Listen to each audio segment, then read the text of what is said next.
Logan ranks among the very best superhero movies of all time, and although director James Mangold said he got everything he wanted in the final cut of the movie, there are still some fascinating scenes that didn't make it into the film. Yippee-ki-yay movie lovers, it's Jan here, and with the Blu-ray of Logan out now, I'm going to break down all the official deleted scenes and discuss some Easter eggs and details we never got to see in the theatrical release. Quick spoiler warning, if you haven't seen Logan yet, there will be spoilers for the movie. If you want to avoid them, tap up here for my spoiler-free review, and come back here after you've seen the film.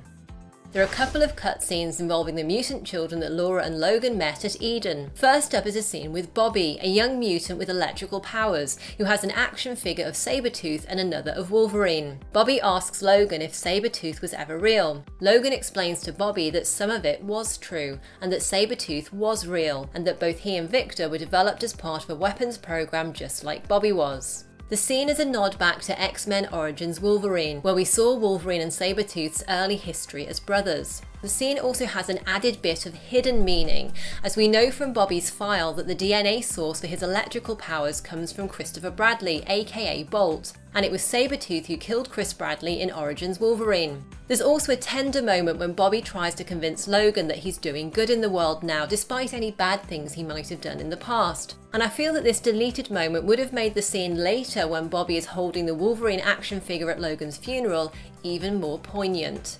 The Sabretooth action figure is also interesting because during Logan's development, Liev Schreiber was approached to return one final time as Sabretooth in a potential storyline where Logan found his brother Victor in charge of a major casino. Many fans would have loved to have seen the pair reunited, as their performances in X-Men Origins Wolverine are one of the few bright spots in what is often considered one of the worst X-Men movies to date. Sadly, scheduling conflicts and the way the story developed meant that he is mentioned in a deleted scene as the best nod we got to Sabretooth in Logan.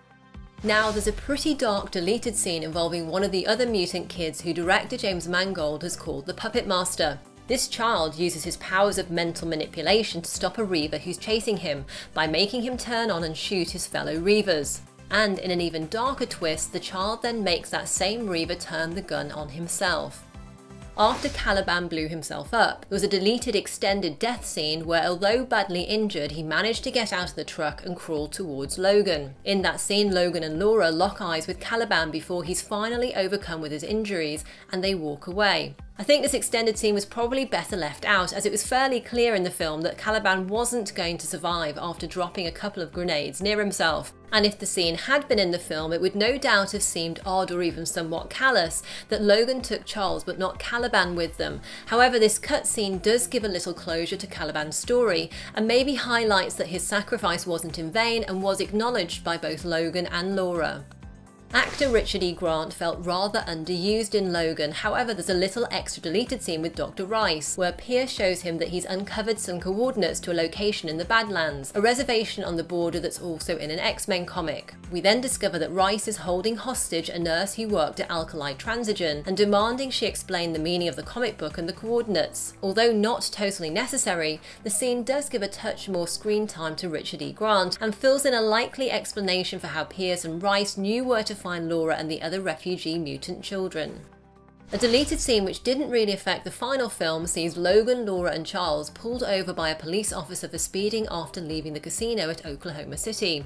For this moment, director James Mangold was going for the feel of the road movie Little Miss Sunshine, where the family gets pulled over by a cop on their journey to a beauty pageant.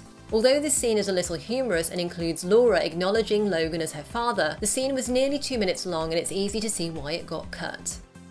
The Munson family dinner scene also had a much darker alternative version. In the alternate, partly improvised scene, Catherine asks James if he was ever married, and Charles takes over the conversation, saying that Logan was married one time except that now she's dead because Logan killed her. This revelation by Charles is obviously pretty awkward for Logan, and although Mangold has said that he wanted the dinner scene to provide some levity, this version actually feels a bit too dark given everything that's about to happen at the Munson family home. And although, according to Mangold, Logan stands alone as an X-Men film, and he tried to avoid getting tied down connecting it to the wider X-Men movie universe, this scene might still have been confusing, because the X-Men timeline after Days of Future Past appeared to invalidate the first 3 X-Men movies, including Wolverine's killing of Jean Grey in The Last Stand.